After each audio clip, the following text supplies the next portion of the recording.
દિવસ 6 સાસુ નાય ઊંડે વહુ નાય કુંડે.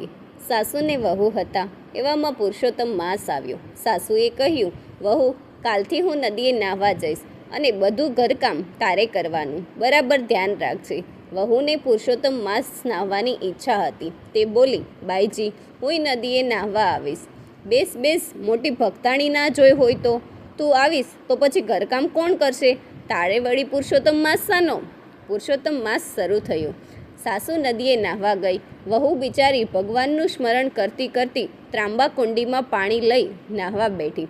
તે બોલી, ભગવાન, મન હોય ચંગા તો ઘરે બેઠા ગંગા. એ વાત સાચી હશે.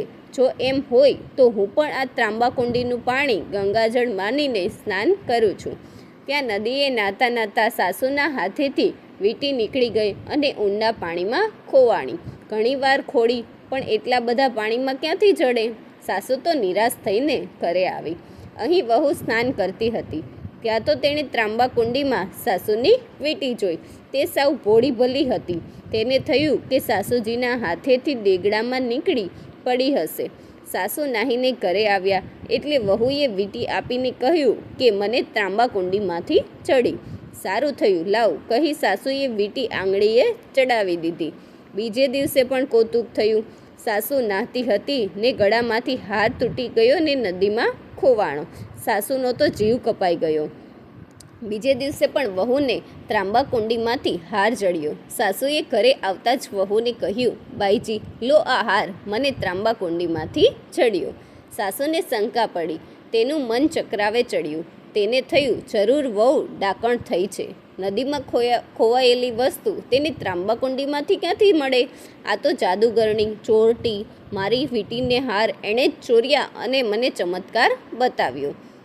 કોક દાડો કજિયો થાય ને આ ડાકણ મને ભરખી જાય તો? તેને એક ઉપાય સૂચ્યો. તે સીધી રાજા પાસે ગઈ અને બધી વાત કરીને કહ્યું, રાજાજી, આ ડાકણ વહુને જીવતી સળગાવી દો, નહીં તો ગામ આખાને ભરખી જશે. રાજાએ કહ્યું, હું પુરુષોત્તમ માસનું વ્રત કરું છું. છેલ્લા દિવસે યજ્ઞ કરવાનો છે. તે પછી આનો ન્યાય કરીશ. તમે તમારે સુખેથી ઘરે જાઓ. સાસુ ત્યાંથી ઘરે આવી. રાજાએ યજ્ઞ આરંભ્યો હતો. આજે પૂર્ણાહુતિ હતી. સૌ યજ્ઞ નારાયણના દર્શને જાય. વહુએ સાસુને કહ્યું, બાઈજી, આજે તો હું પણ યજ્ઞ નારાયણના દર્શન કરીશ. સાસુએ છણકો કર્યો. બેસ બેસ ચૂડેલ, તારે વળી દર્શન શા? એમ કહી સાસુ તો યજ્ઞના દર્શન કરવા ગઈ.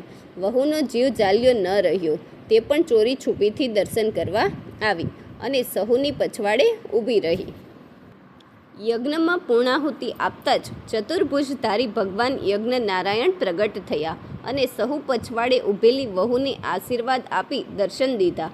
ભગવાન બોલ્યા, રાજન, આ બાઈ મારી પરમ ભક્ત છે. તેના પુણ્યના લીધે જ મેં તને દર્શન દીધા છે. આખા મંડપમાં સૌને આશ્ચર્ય થયું. રાજાએ સાસુને ફિટકાર આપી તેની દૃષ્ટ મનોવૃત્તિ સૌને કહી સંભળાવી.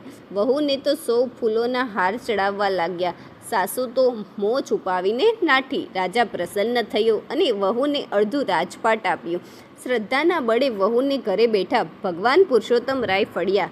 શ્રદ્ધા હોય તો ભલે ને સાસુ નાય ઊંડે ને વહુ નાય કુંડે, સૌને સરખું ફળ મળે. પુરુષોત્તમ ભગવાનની જય, કાઠા ગોર માની જય.